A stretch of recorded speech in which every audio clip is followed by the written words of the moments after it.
Delta One, Dublin to Boston.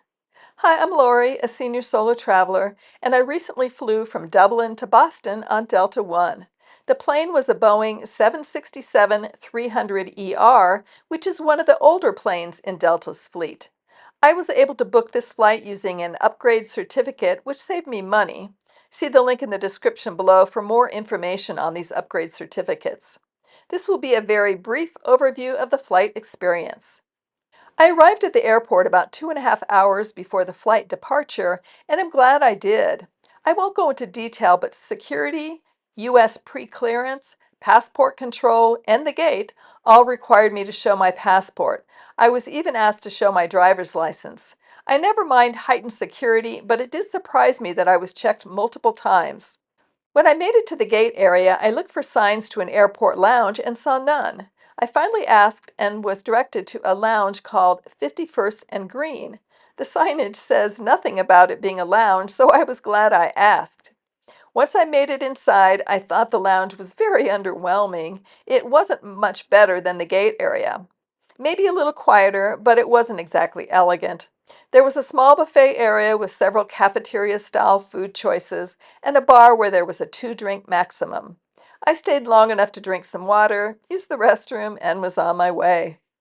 Back at the gate, the boarding process went smoothly, although we did have to walk through numerous gangways to reach the plane. Now let's talk about the Delta One cabin. This Boeing 767-300ER is set up in a 1-2-1 layout, so everyone has aisle access. This particular cabin offers the least privacy of the numerous Delta One cabin designs. However, to me, it feels more spacious in the leg area when sitting. When you enter the business class cabin, your seat looks like this, with slippers, a rolled pad to lay on top of the bed, and a bag that contains a pillow and quilted blanket. There was an amenity kit and water bottle on the side table, and headphones hanging on a reading light. The overhead bin space was quite small compared to the newer planes. I had to turn my standard size carry-on sideways in order for it to fit, and the middle bins were quite high and wouldn't fit many standard roller bags at all.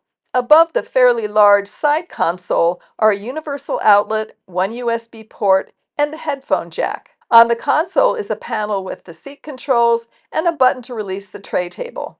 Once you push the button, you lift a panel and grab a loop that lifts the tray table so you can drop it into place. It then opens and slides forward and back.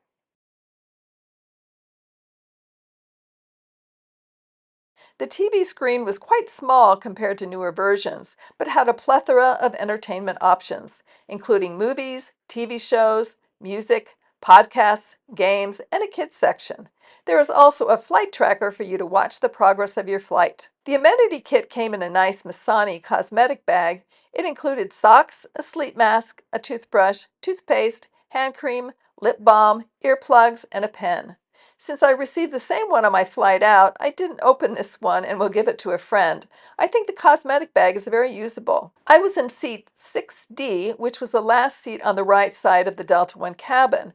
Oddly, the only window was slightly behind my seat, which was impractical to say the least.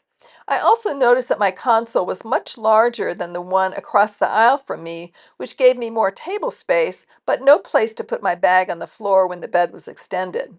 The toilet room was quite small with no extra amenities, just soap and lotion. Before the flight attendants passed out Prosecco or orange juice. There was a menu on the side table when you arrived, but Delta Airlines sends an email a few days before the flight allowing you to pre-order your meal. They promptly started the meal service once up in the air. First, we were served nuts and a drink. Then they distributed our trays with salad, shrimp, Thai coconut soup, which was quite tasty, and a choice of white or dark bread rolls. After we had finished our soup, they removed it and passed out our entrees. I had pre-ordered the artichoke ravioli, which was okay. For the final dessert course, we were given 3 choices: an ice cream sundae, cheese plate, or flan custard. After dinner was cleared, I extended the seat into a bed. I love that they gave a cushioned pad to lay down on top of the seat. I have only seen them distribute these pads on the older planes, perhaps because the lie-flat seats are less comfortable. I put my pad on the seat before we even took off. There's a piece of fabric that cups over the seat back. It gave me some extra padding while sitting. The pillow and quilt blanket were also very comfy. I'm 5'5", and when lying flat, I still had about a foot of space below my feet. In this design, the feet narrow into a triangle, which isn't ideal, but you can still stretch out. The bed was somewhat narrow, only 20 inches, and it didn't lie completely flat. It tilted slightly down toward your feet, which I didn't like because it encourages your feet to swell. I did manage to get somewhat comfortable and slept for a few hours. They turned the lights low for the meal service and off for the rest of the flight, so you had to use your individual lights if you wanted to see anything within your cubicle. About an hour before landing, they served a lunch of pizza, artichoke salad, and tiramisu. The service throughout the flight was quick and efficient. We arrived on time, so it was an uneventful and restful trip. I do like Delta, which is one of my favorite domestic airlines, so would certainly fly them again. However, I have flown Delta One in newer planes, and the experience is certainly more elevated. I understand Delta will be phasing out these planes by 2028. It's hard to complain about a lie-flat business class seat. However, if you spend the extra money, it's always nice to get one of the newer designs. As always, if you have questions, feel free to ask in the comments section and check out the Senior Solo Travel website and Facebook forum where you can interact with other travelers. I have left links in the description below. And if you'd like to follow my senior and solo travel journeys, please like and subscribe. Cheers!